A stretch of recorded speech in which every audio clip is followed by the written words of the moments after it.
Hey, what's going on, guys? I'm Dr. Boyce Watkins from the Black Business School, and I wanted to congratulate Ice Cube and LL Cool J on their recent business deal that they're making. It looks like they're trying to make some boss moves.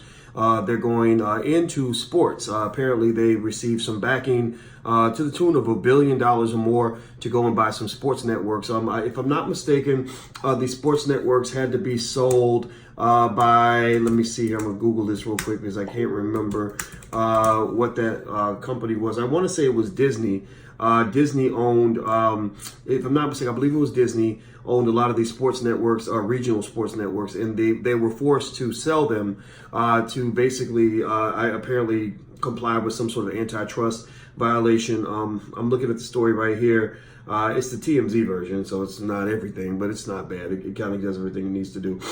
Yeah, the Justice Department apparently told Disney that they have to get rid of these sports networks, and that kind of happens when you run into what they call an antitrust violation. The government does not allow you to own too much of any one particular industry. So apparently, because Disney seems to want to kind of own everything, you know, they just bought up the Marvel Cinematic Universe, if I'm not mistaken, or maybe it was the Fox. Fox Entertainment Network. It was something like that. Basically, I think now they get to put Spider-Man and the X-Men in their Avengers movies. It's something crazy. They just own every damn thing. Disney is huge. I think Disney owns ABC, which owns ESPN, and so they're kind of everywhere. So they're all over sports, all over entertainment, and of course they got the basic Mickey Mouse type stuff. So they're a pretty big company, and so because they had to make the sale, it looks like LL and Ice Cube are part of the group that is going out and purchasing some of these other properties. Now, what's interesting is that it doesn't look like it's their money, which is fine. That's usually how big deals happen. Most billionaires, multimillionaires, and Ice Cube is worth several hundred million. I bet LL is probably worth at least 100 million. Most multimillionaires don't use their own money on business deals like this. Usually they use the bank's money, or they'll have an investment group. What tends to happen in hip hop, I'm starting to see, is that a lot of the rappers, they have these massive brands, and they're able to liquidate these brands to some extent, or lease them out to individuals that want to use their brand as kind of the big face on a deeper scheme, on something bigger that's going on. It's not always sinister, it's not always bad, but sometimes it's not always what it appears to be, right? Like with Jay-Z, I felt that there was a little bit of misleading behavior when they pretended that Jay-Z was going to own the Brooklyn Nets in order to get the community's buy-in on them getting this arena and everything else. And really, when you look behind the scenes and look at the fine print, Jay-Z owned literally this much of the company. Now, the problem with that type of model is you're not getting a whole lot of black ownership. You're really getting vast majority white ownership. There's one thing when you have a partner that's not black. It's another thing when you're not even a partner yourself, right? And Jay-Z wasn't a real heavy partner in all of that. He and Beyonce made a few $1 million, but the big lion's share of the money went to these Russian billionaires, if I'm not mistaken. And the problem for that is that the community does not get the benefit from that business deal the way they should. I feel like a lot of those jobs should have went to the people in the city of Brooklyn. Gentrification kind of happens, and y'all know what happens to us when gentrification goes down. So that deal didn't make me so happy, even though I was happy for Jay-Z, but I don't know if I was happy for the community. Now, with the Ice Cube LL situation, it doesn't look weird. There's nothing strange about it. As long as you know what it is, and it looks like, I imagine these guys are both very smart. They're good businessmen. I'm under the assumption that they probably took some ownership stakes for themselves. Ice Cube seems to be a real good mover and shaker in terms of legacy building.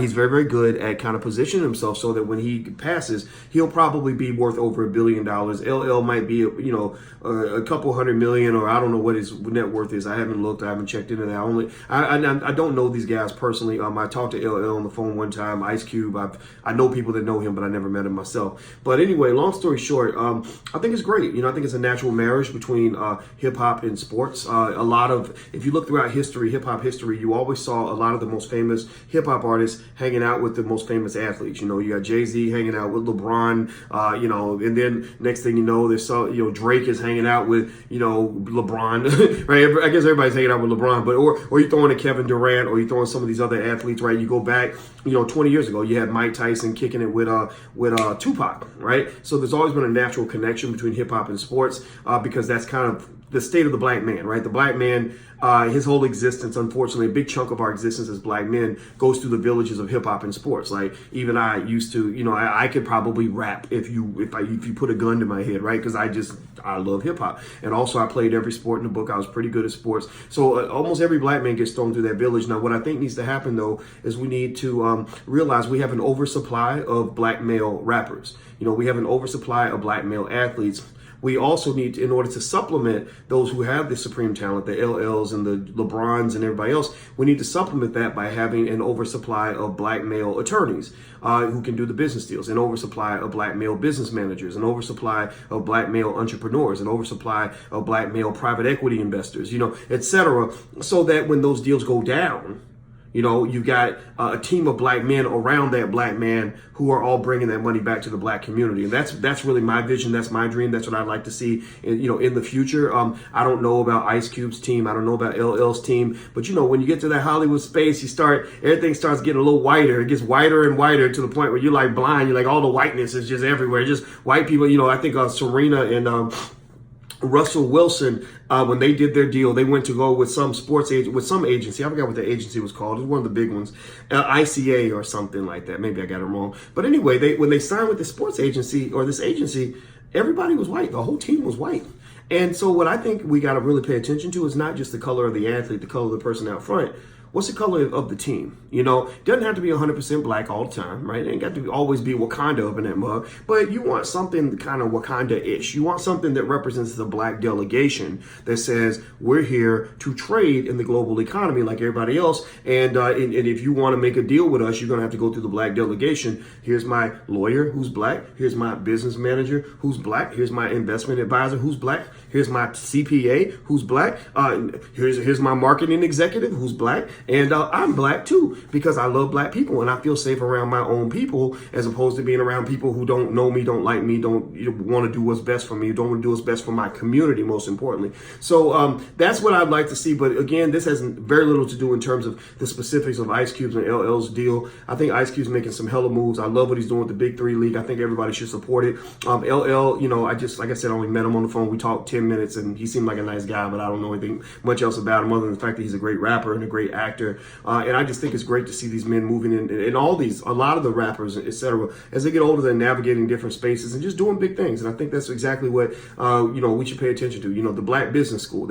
Every day, every part of your life should be a Black Business School where you're constantly looking at the big moves Black people are making and learning from those moves, because the world can be your university. So make the universe your Black Business School.